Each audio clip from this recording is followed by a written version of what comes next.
Aujourd'hui, je vais parler de mon expérience de l'Avent. Je suis originaire de Roumanie, pays de l'Est de l'Europe, pays chrétien, majoritaire orthodoxe.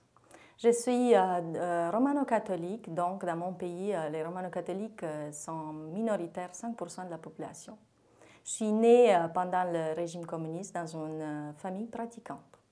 La pratique religieuse dans ma famille faisait part de la vie courante. C'était comme indispensable pour l'avancer dans la foi. Concernant l'Avent, quand je pense à l'Avent, j'ai beaucoup de souvenirs, surtout de mon enfance. J'étais fascinée par la liturgie, par la couronne de l'Avent avec ses 4 chandelles, par la messe de matin à 5 heures, qui s'appelait Rorate, avant l'aube, par le chant de Venez devant Messie et par le chant d'Angelus qu'on le chantait dans l'église à la fin de la messe, seulement à la lumière des chandelles. En Roumanie, l'Avent, c'est une période d'attente dans la joie, mais aussi une période de purification spirituelle et corporelle. Spirituelle parce qu'on prie, on fait des méditations, on va à la confession, on va à la messe tous les jours. Et on essaie de vivre ça, notre foi, de façon plus intense.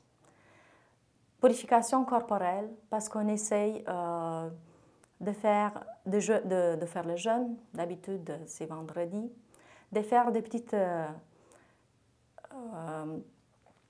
sacrifices, dans le sens que si on aime les sucreries, on ne va pas le manger, si on aime la viande, on ne va pas la manger.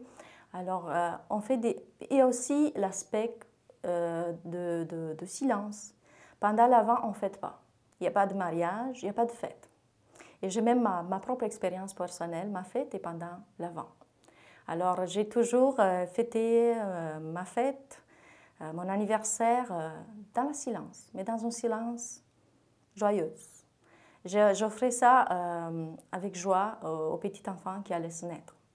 Cette période, vraiment, c'est comme une période où on renonce à l'ombre, au péché, et on embrasse la lumière de Dieu faite homme.